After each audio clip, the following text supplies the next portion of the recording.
to ask y'all this here. Let's move to our next story, Papa John's. George John Schnatter, the founder, the CEO, he's been ousted, can't even contact the employees. They've removed his name from everything. They're going through a total company makeover. So they've hired Bozoma Saint John. Of course, she's a sister who now works for Endeavor, chief marketing officer, to go through this whole corporate rebrand, if you will. And they say they're making substantive changes. A lot of black folks have made it clear they ain't buying your pizza. Some people say the pizza's not good. Others say, no, I'm just saying, no, but other people say it's because of his position when it came to the Affordable Care Act, also him using the N-word, and that sort of deal. We saw what happened with Starbucks as well in terms of they shut all their stores down. Do you believe, and Cleo, I'll start with you, that companies can successfully drive a discussion about corporate responsibility and erasing, trying their best to move beyond a person who makes a sort of comment, or just like Waffle House and the issues they actually have as well? Can they do that? And what does it look like? Well, what does it look like? Well, that's a whole conversation, but to get to your question first in terms of whether they can do it or not, realistically, I don't think they can. I think they can rebrand themselves and re-seduce people into paying attention to their product, but the bottom line is that Papa John is a white supremacist racist. And when people go to there to get pizza from there, they're going to get, I mean, even though his name is over all that, that's public.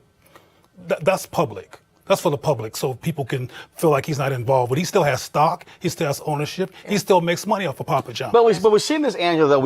I think historically, don't look at Texaco. You think about Denny's. Yep. When you think about even the issue that American Airlines had with Tamika Mallory. When you think, so you have a number of examples. Yep. Of corporations have had issues dealing with race. And they have, Uber, Airbnb, same thing, put a number of things in place. Yeah. Is there a way for us, because also there are some African Americans who own Papa John's franchises. Mm-hmm. So is there a way for us to demand that kind of corporate responsibility, to me, that goes beyond buying a table at a civil rights dinner? I think that's absolutely what you're seeing is that this push for corporate responsibility is being driven by people, is being driven by activism. We're seeing a lot of it happen online, on social media, on Twitter. There is often, a lot of after the issue happened at Starbucks in Philadelphia, there was a huge push online, and that's really what I think sparked that change. So I don't think that corporations are leading. I think that corporations are doing what they do. They're following right along with their profit models and seeing that, frankly, racism and bigotry is not profitable. And it reminds me of what your guest said earlier, thinking about wanting to just turn on the TV and not have to be engaged with politics. Politics is everywhere. It has been that way. I know a lot of people say this new moment in our culture because of who's the president. I think that's not the case. It's always been this way. Yep. And particularly for people who are black, are queer, are trans, have been minorities, we wear our politics on our sleeves and also in our pocketbooks. And that's what you're seeing corporations respond to. Bill? Well, we have the ability to impact them, and they do listen. So we must always use that power. And we can't forget that we have collective wealth.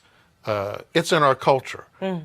Even when we celebrate an Aretha Franklin, she came out of our culture. She is benefiting from a culture that we created that's very marketable.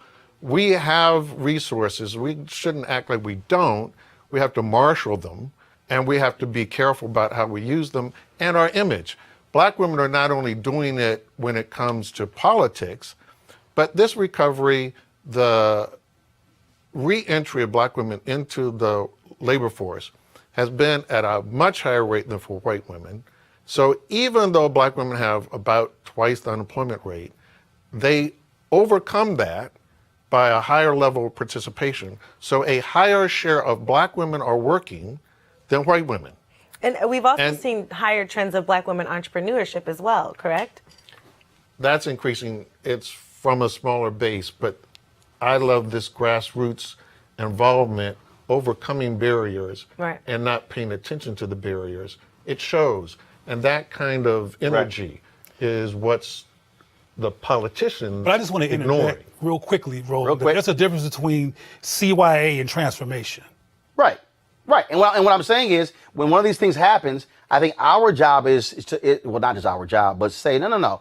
We don't want to just say, buy a couple of tables, put a little league. We want to see, yes, transformation, top to bottom, minority supplier development, who's on your boards, your employees. If you're Papa John's, how many franchise do you have? And then what are you offering? Is a question of equity, allowing them to be able to have loans from the company. But my whole deal is, look, they know they have a problem. And it has to be wide and robust, and not just, we gave some money to the UNCF, to the Urban League, the NAACP, or not and just we're good.